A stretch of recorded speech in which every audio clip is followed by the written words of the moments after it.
यानी protection of children from sexual offence act का निर्माण साल 2012 में इस उद्देश्य से किया गया था कि 18 वर्ष से कम उम्र के बच्चों को यौन उत्पीड़न, शोषण और अश्लीलता जैसे अपराधों से संरक्षण मिल सके। इस अधिनियम ने बच्चों के प्रति अपराधों के मामलों में तेजी से सुनवाई, सजा और बच्चा केंद्रित न्याय प्रक्रिया को सुनिश्चित करने का दावा किया था। लेकिन समय के साथ जब ये कानून किशोर किशोरी के परस्पर सहमति से बने संबंधों पर भी लागू होने लगा, तो उससे सामाजिक नैतिकता और कानूनी स्तर पर जटिलताएं उत्पन्न हुई। विशेष रूप से तब जब कोई किशोर लड़का और किशोरी लड़की एक दूसरे की सहमति से प्रेम संबंध में आते हैं और माता पिता या समाज इसे स्वीकार नहीं करते, तब पॉक्सो कानून का सहारा लेकर लड़के को बलात्कारी और लड़की को पीड़िता की श्रेणी में रख दिया जाता है। हाईकोर्ट और सुप्रीम कोर्ट के समक्ष बार बार ऐसे मामले सामने आए हैं जिनमें ये सवाल उठाया गया है कि क्या किशोरों के बीच सहमति से बना यौन संबंध पॉक्सो कानून के दायरे में लाया जाना चाहिए। क्या 16 से 18 साल की उम्र में जब किशोर मानसिक और शारीरिक रूप से जागरूक हो चुके होते हैं, तब उनके फैसले को गैर कानूनी ठहराना न्यायोचित है? ये बहस आज कानूनविदों, न्यायाधीशों, बाल अधिकार संगठनों, बाल मनोवैज्ञानिकों और समाज शास्त्रियों के बीच केंद्र में है। राष्ट्रीय अपराध रिकॉर्ड ब्यूरो यानी कि NCRB के आंकड़ों के मुताबिक पॉक्सो के तहत हर साल दर्ज होने वाले मामलों में एक बड़ी संख्या उन मामलों की होती है जिनमें यौन शोषण नहीं बल्कि प्रेम संबंध और आपसी सहमति शामिल होती है। विशेष रूप से ग्रामीण और अर्ध शहरी इलाकों में जहां बाल विवाह की परंपरा रही है और प्रेम संबंधों को सामाजिक अस्वीकार्यता मिलती है, वहां अक्सर माता पिता ऐसे संबंधों को अस्वीकार करते हैं और अपनी बेटी के भाग जाने या प्रेम विवाह की कोशिश पर लड़के के खिलाफ पॉक्सो के तहत प्राथमिकी दर्ज करवा देते हैं। इस कानून की परिभाषा के मुताबिक कोई भी व्यक्ति जो 18 साल से कम उम्र के बच्चों के साथ यौन गतिविधि करता है वह अपराधी है। इसका मतलब ये हुआ कि यदि कोई 17 वर्षीय लड़का और 16 वर्षीय लड़की आपसी सहमति से संबंध बनाते हैं तो ये भी भारतीय कानून के अनुसार यौन अपराध माना जाएगा। ये स्थिति तब और जटिल हो जाती है जब समाज, परिवार और कानून तीनों ही संबंध को अलग अलग नजरिए से देखते हैं।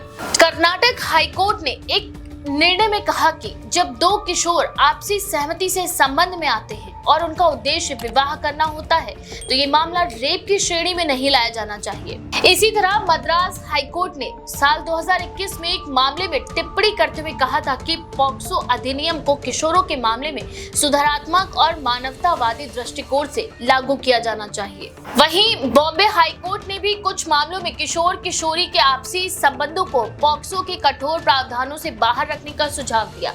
वर्ष 2022 में कोर्ट ने एक ऐसे मामले में आरोपी को बरी किया था जिसमें लड़की 17 वर्ष की थी और उसमें कहा था कि वह प्रेमी के साथ अपनी मर्जी से गई थी। कोर्ट ने पाया कि उसमें कोई जबरदस्ती, धोखा या दबाव नहीं था। कोर्ट ने यह भी कहा कि इस तरह के मामलों में सख्त दंड व्यवस्था किशोरों के जीवन को गंभीर रूप से प्रभावित करती है। मनोचिकित्सक बताते हैं कि 14 से 18 वर्ष की उम्र किशोरों के मानसिक, भावनात्मक और हार्मोनल विकास की सबसे संवेदनशील अवस्था होती है। इस दौरान वे आकर्षण, लगाव और यौन जिज्ञासाओं को अनुभव करते हैं। ऐसे में यदि उनके रिश्तों को अपराध करार दे दिया जाए तो इससे वे अपराध बोध, सामाजिक अपमान और मानसिक तनाव में घिर जाते हैं। विशेष रूप से लड़कों के मामले में ये देखा गया है कि एक बार पॉक्सो के तहत मामला दर्ज होते ही उनके ऊपर बलात्कारी का टैग लग जाता है, भले ही लड़की ने स्पष्ट रूप से ये स्वीकार किया हो कि उसकी सहमति थी। ऐसे मामलों में आरोपी किशोर का भविष्य लंबे समय के लिए बर्बाद हो जाता है। उसे स्कूल, कॉलेज, नौकरी या समाज में स्वीकार्यता नहीं मिलती। वहीं लड़की को पीड़िता मानकर उसकी शादी, शिक्षा और आत्मविश्वास पर असर पड़ता है। ये सामाजिक दृष्टिकोण दोनों के लिए ही विनाशकारी है। वहीं कुछ एक्सपर्ट्स का मानना है कि भारत को सहमति की उम्र यानी एज ऑफ कंसेंट पर पुनर्विचार करना चाहिए। कई पश्चिमी देशों जैसे फ्रांस, जर्मनी, स्पेन जापान आदि में ये उम्र 14 से 16 वर्ष के बीच है।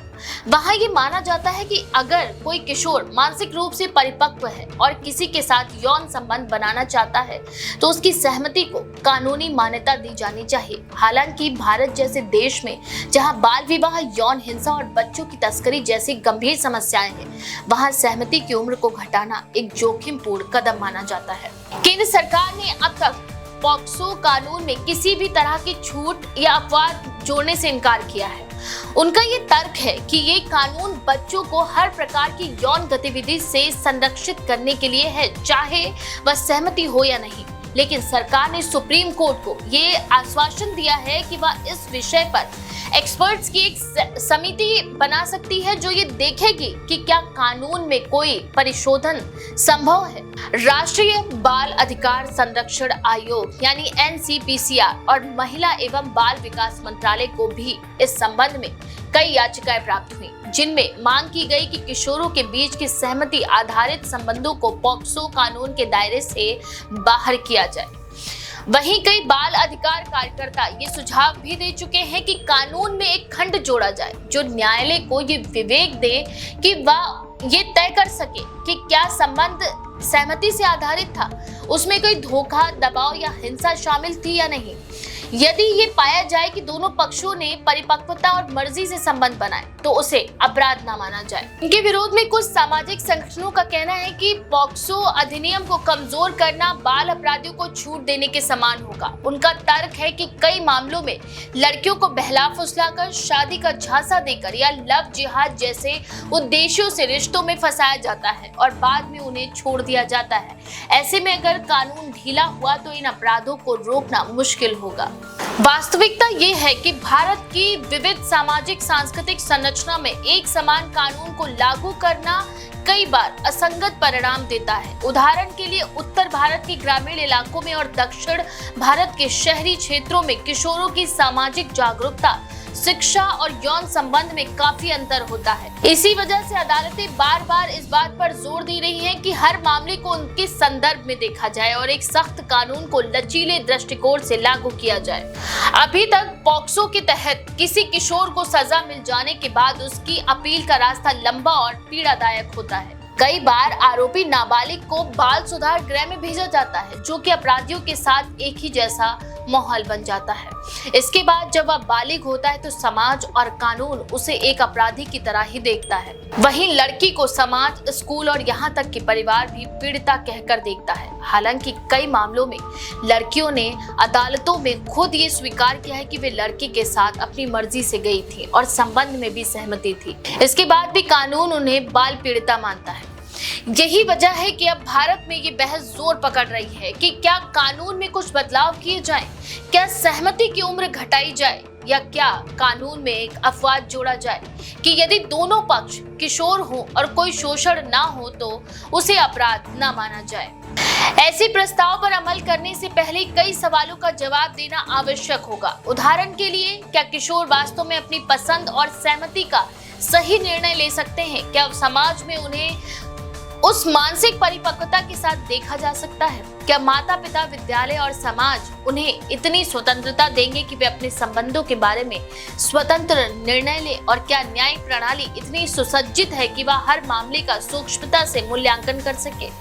इन सभी प्रश्नों के बीच ये स्पष्ट है कि पॉक्सो अधिनियम की मंशा सही है, लेकिन उसका कार्यान्वयन कई बार उन किशोरों को भी अपराधी बना देता है जिनका उद्देश्य न शोषण है न अपराध। इस कारण यह आवश्यक है कि न्यायालयों को विवेकाधिकार मिले कि वे मामले के विशेष संदर्भ में निर्णय लें। इस बहस को केवल कानूनी या नैतिक स्तर पर नहीं बल्कि सामाजिक और मनोवैज्ञानिक दृष्टिकोण से भी देखा जाना चाहिए। किशोर किशोरियों के निर्णय, भावनाएं और अनुभव एक नई पीढ़ी की चेतना को दर्शाते हैं। उन्हें अपराधी नहीं बल्कि निर्णयकर्ता के रूप में देखे जाने की जरूरत है, बशर्ते कि उनके निर्णय किसी के शोषण या हानि पर आधारित ना हो। भारत की न्यायपालिका इस दिशा में धीरे धीरे एक संवेदनशील और व्यवहारिक दृष्टिकोण की ओर बढ़ रही है। कई निर्णयों में ये झलकने लगा है कि अदालतें अब सिर्फ कानून की सख्ती नहीं बल्कि मानवीय परिस्थिति को भी ध्यान में रखती हैं। आने वाले समय में ये अपेक्षा की जा रही है कि पॉक्सो अधिनियम में ऐसे संशोधन हो जो बाल सुरक्षा और किशोर स्वतंत्रता के बीच संतुलन बना सके। जब तक ऐसा नहीं होता तब तक हर वह किशोर जो प्रेम करता है कानून के कटघरे में एक संभावित अपराधी बना रहेगा और हर वह लड़की जिसने स्वतंत्र निर्णय लिया उसे पीड़िता की उपाधि देकर उसकी एजेंसी छीन ली जाएगी। समाज, कानून और न्यायपालिका को मिलकर इस संतुलन को समझना और स्थापित करना होगा, तभी बच्चों को सच्चे अर्थों में न्याय और संरक्षण मिल सकेगा।